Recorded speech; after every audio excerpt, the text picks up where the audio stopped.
Now, breaking news from WRAL. Coverage you can count on. And that breaking news is a police cruiser hit. An SUV slammed into the back of a Raleigh squad car on I-440. What we know about the injuries to the officer with the Raleigh Police Department and the other driver.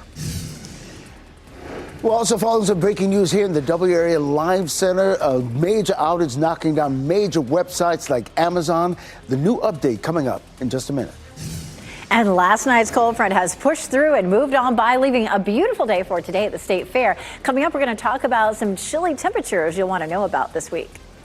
Plus, redistricting fight. State lawmakers will be debating new congressional maps today. The pushback from Democrats as Republicans try to pick up another seat in 2026. We've got a lot to get to on your Monday morning, the start of your work week. I'm Kelsey Coffey in for Renee Chu. And I'm Chris Lovingood. And one thing that I have to address this morning is as I'm looking behind us, the camera there, we see the NC State Fair by Elizabeth at the wall. Elizabeth, at one point I saw it right now. The weather it looks like the temperature 51, but now it's 49. Yeah, it's dropping. We had our cold front come through, so behind the front, we're gradually going to see that cooler air working its way in this morning and into the afternoon. So it's chilly out there right now. Some other temperatures, 50 in Goldsboro right now. It's 48 in Roxborough, 48 in Southern Pines. But we're going to see temperatures even colder later in the week. But this is a lot colder than yesterday, anywhere from around 5 to 10 degrees cooler than yesterday. So if you were comfortable yesterday, you may want to add another layer today, or maybe even just a little thicker jacket. Temperatures will climb to the 60s by 11 o'clock and 71 for our high later on today. It is dry this week, which is going to be great for getting out for the fair, but not so great for the lack of moisture that we've seen lately. We'll check that out coming up. Chris? And Elizabeth, happening now in the WRAL Traffic Center. We first brought this to you a few minutes ago, a crash at Capitol Boulevard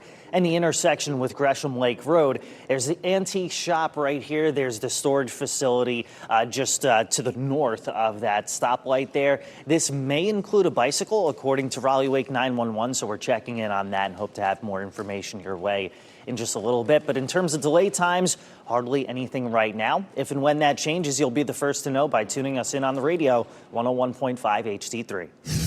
Chris, thank you. We're following this breaking news in your 6 o'clock hour. A Raleigh police officer is hurt after an SUV crashed into the back of their squad car. And this all happened just after midnight on I-440 near Glenwood Avenue. Ali Kadlabar is live at the Raleigh Police Department in the WRAL Breaking News Tracker. And Ali, investigators were on that scene for close to 4 hours.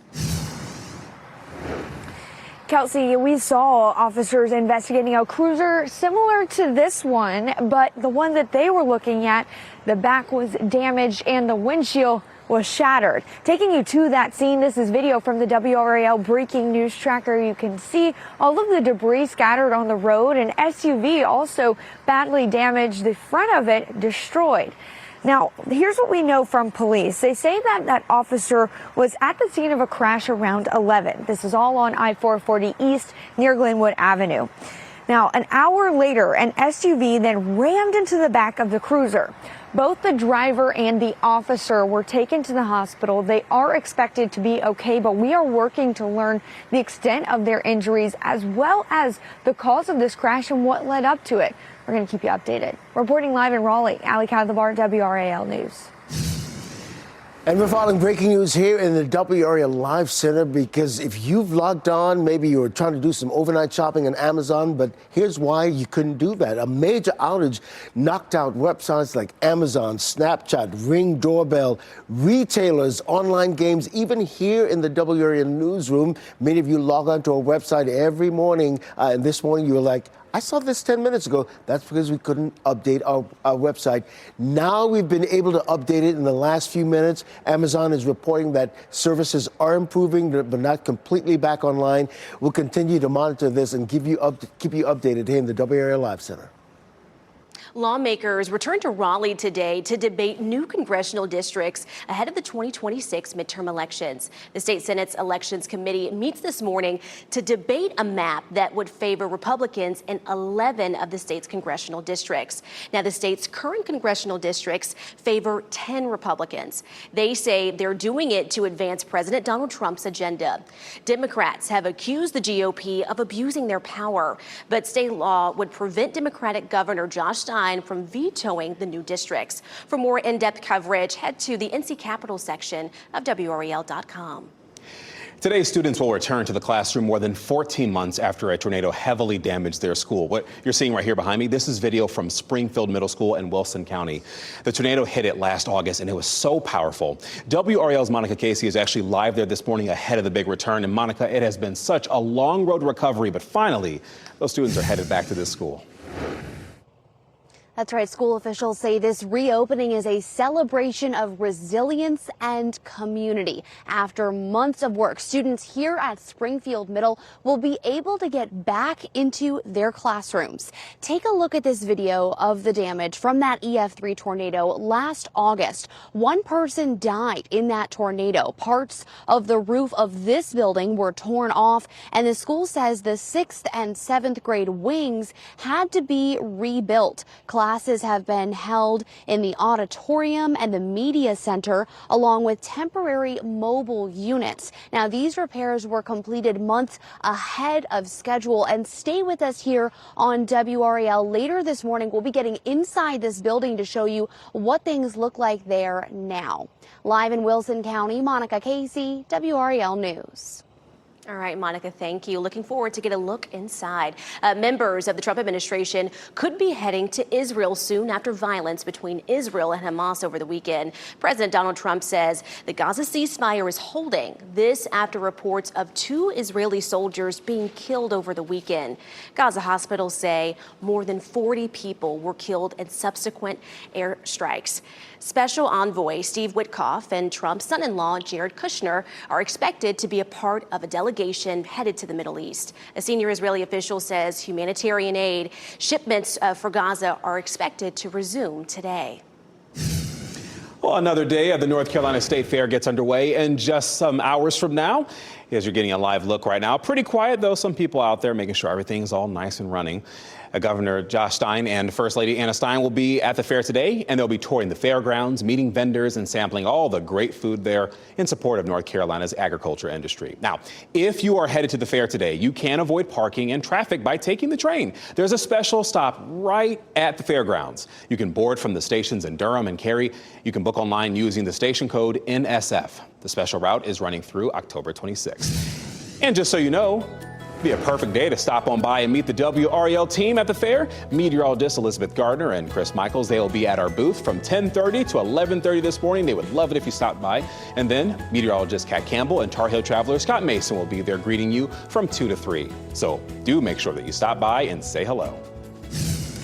And happening now in the WRAL Live Center, Southern Wake County, Duke Energy reporting at least 1,500 customers are without power. We're talking about around the 1010 Road area, Highway 401. This started around 11 o'clock last night. At the height of these outages, there were like 2,500 customers being reported out of power. But right now, it's down to 1,500. We're working to figure out exactly when this could be back online. We're being told right now this could be around 7 o'clock this morning. If it comes online any sooner, we'll keep you updated here in the WRAL Live Center.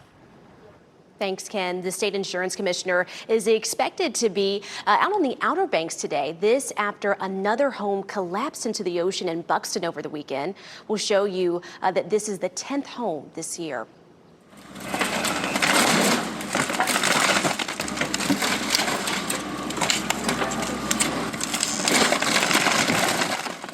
Our WRAL breaking news tracker on the Outer Banks captured this video that you're seeing here of crews working to clear debris from the home yesterday. You can see some wood and belongings from inside the house all along the beach and in the surf. We're working to get more information about the collapse and the cleanup. 22 privately owned homes have collapsed on North Carolina beaches since 2020, and half of those collapsed this year. The Buxton Civic Association says the state insurance commissioner is scheduled to have a news conference today at 11. He's expected to talk about the threatened homes, the current regulations, and what options exist for homeowners. Happening today, Governor Josh Stein will join forces with business leaders today to talk about the future of the manufacturing industry. Axios will host the leaders, policymakers, and business executives. The event will feature discussions on the rapid innovation in technology and how AI is transforming manufacturing. It'll happen this evening from 5:30 to 7:30 at Union Hall. And crews are expected to begin work on part of Benson Road in Garner. DOT says contractors will be working on a new bridge that will run over US 70. That section will be shut down every night this week, starting at 10 tonight. Weather permitting, DOT expects work will be done by Sunday, or rather Saturday. Drivers are encouraged to pay close attention to any of those detour signs.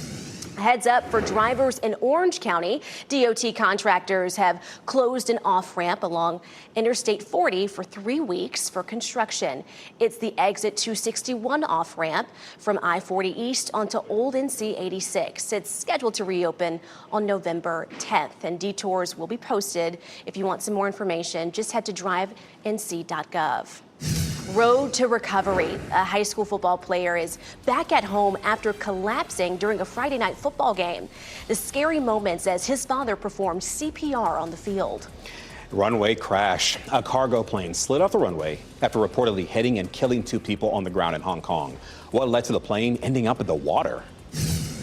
Last night's cold front moved through, but it's still going to be breezy behind that front. We'll see gusts up to around 20 miles per hour as we head through the day today. I'll show you what else that front may bring us coming up.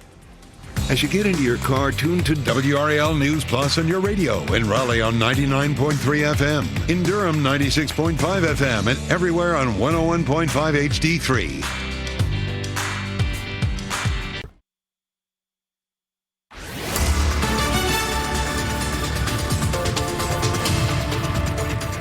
6:13 and at the bus stop this morning, temperatures in the upper 40s to low 50s, nice and cool behind the front that came through yesterday. This afternoon is going to feel great. We're going to see a lot of sunshine, a little bit on the breezy side, but temperatures will climb on up into the low 70s as the kids are getting off the bus this afternoon. If you're headed to the state fair, I know some kids are off today. Our temperatures are looking good. Temperature in the upper 60s in our northern counties, around 71 in the Triangle, and some mid 70s down to the south.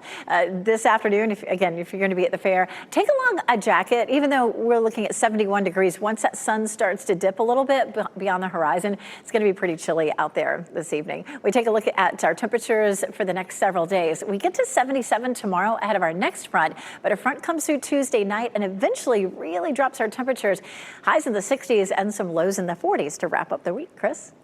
And Elizabeth, this morning we continue to keep an eye on the roads and in the air. This is why we're taking a look at I-40 at Airport Boulevard, and a little congestion, nothing crazy, everything flowing pretty smoothly in both directions. And in terms of delays at any major airports, not seeing those. You may just have a little bit of turbulence as you head to the northeast, because that's where our cold front is currently situated. If you're on the go, listen to us on the radio, 101.5 HD3.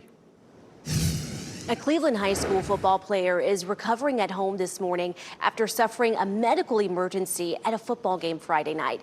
His father speaking with WRAL about the moment he sprang into action after his son went down. During the game against Southeast Raleigh, wide receiver Christian Clark went into cardiac arrest after making a catch in the second half.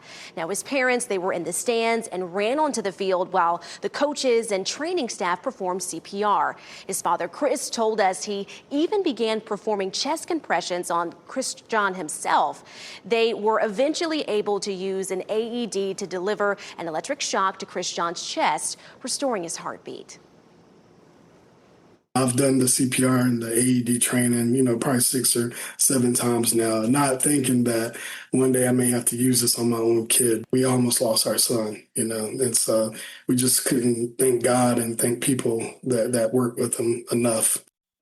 Wow. Christian was released from the hospital yesterday, and his family says he was even able to make it to church. His father says he has to undergo more testing to determine if he's able to return to the field.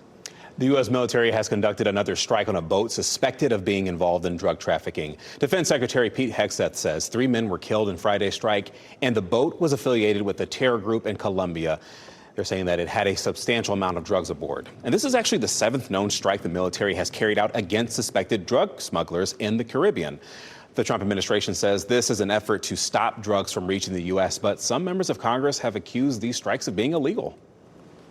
Four crew members had to be rescued from a cargo plane after it slid off the runway in Hong Kong. And it is believed that 2 people were killed on the ground. So you can see that the plane went into the water after it tried to land. This happened at the Hong Kong International Airport. It is also believed that the plane hit a vehicle on the runway too. Local media is reporting that the 2 people in the vehicle were killed. Happening today, the public has the chance to weigh in on a proposal for a new emergency room in Wake County.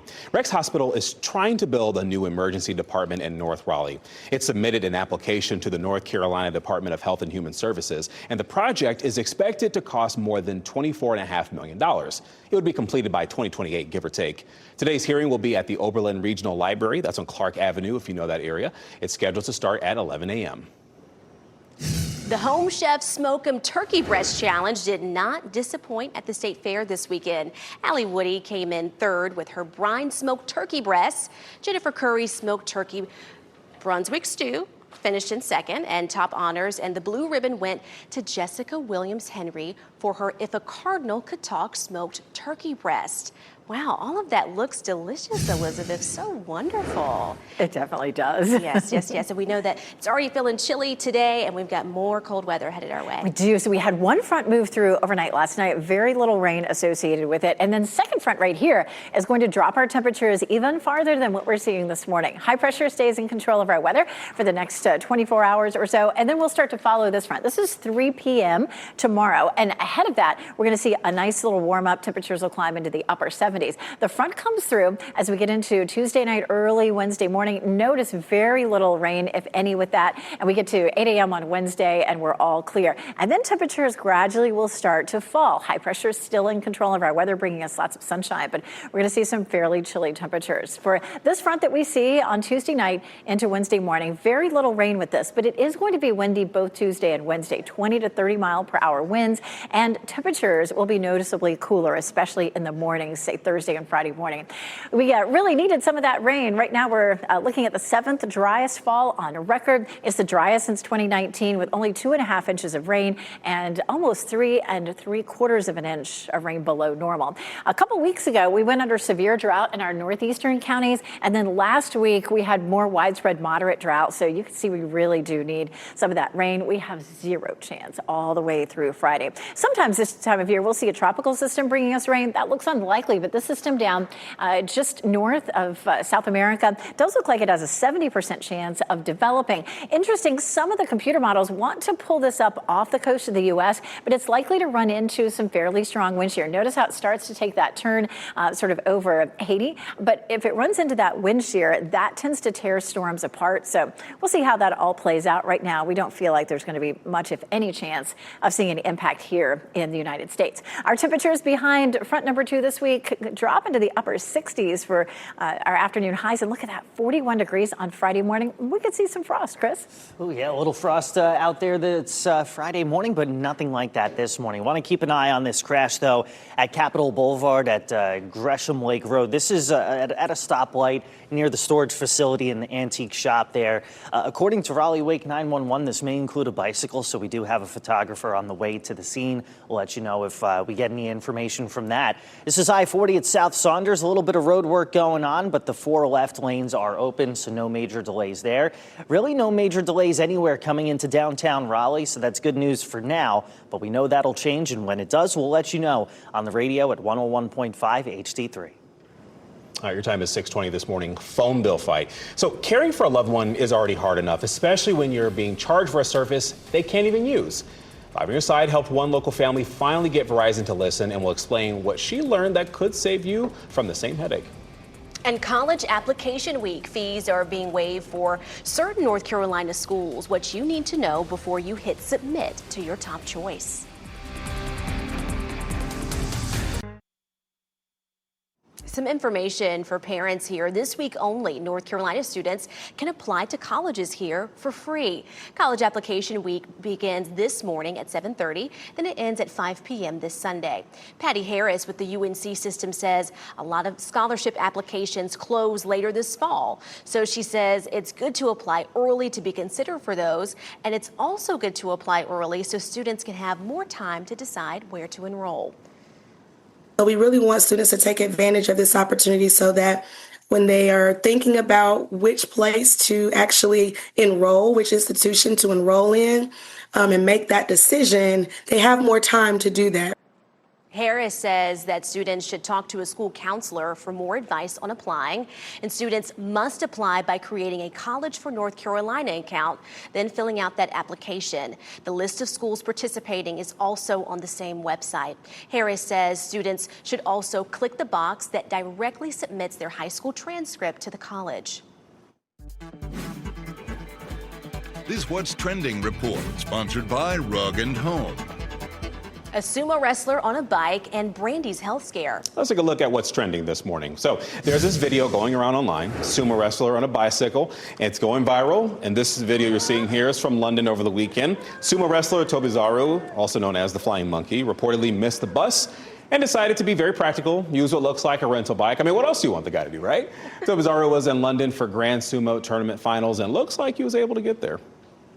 And you may have heard about this over the weekend. The singer Brandy is apologizing to her fans after she had to abruptly walk off stage over the weekend. The performer posted on Instagram that she began to feel dehydrated and faint before she left the stage in Chicago Saturday night. She was performing with Monica as a part of their Boy Is Mine tour. She thanks fans for their support and their prayers. The Boy Is Mine tour is actually scheduled to come to Greensboro November 1st. And kudos to her and other performers who, you know, after something like that, unfortunate happens, they're very transparent, they're very open, given how many people are going to their performances and probably spending a lot of money too. Exactly. You got to put yourself first. All right, your time right now is 6:26. A lot of folks laced up their running shoes this weekend for a big event in Durham. This is the Bull City Race Fest you're seeing on your screen. The race has started and finished at Diamond View Park at the American Tobacco campus yesterday. Runners could choose from the half marathon, 5-miler, or the 1-mile distances. So this race is in its 13th year, lucky number 13. Interestingly enough, it has been a lucky year because it's a beautiful weather today and we have more runners out today than we've had since before COVID. Yeah, we're talking roughly 3,000 runners participated this year. Money raised by the race is going to the Duke Cancer Institute. Raleigh officer injured, sent to the hospital this morning after an SUV slammed into the back of their squad car. What we know about the damage and the other driver involved. And back to class. Students at a Wilson County middle school will be returning to their home classrooms today, more than a year after it was damaged in a tornado. The big day for students, teachers, and staff. And last night's front moved through mainly rain-free, and we're nice and clear this morning. At the first bell, temperatures will be in the upper 40s to low 50s. So, a jacket will be comfortable for the kids at school. And then temperatures will climb into the upper 60s to low 70s. Even chillier later in the week. I'll show you that coming up.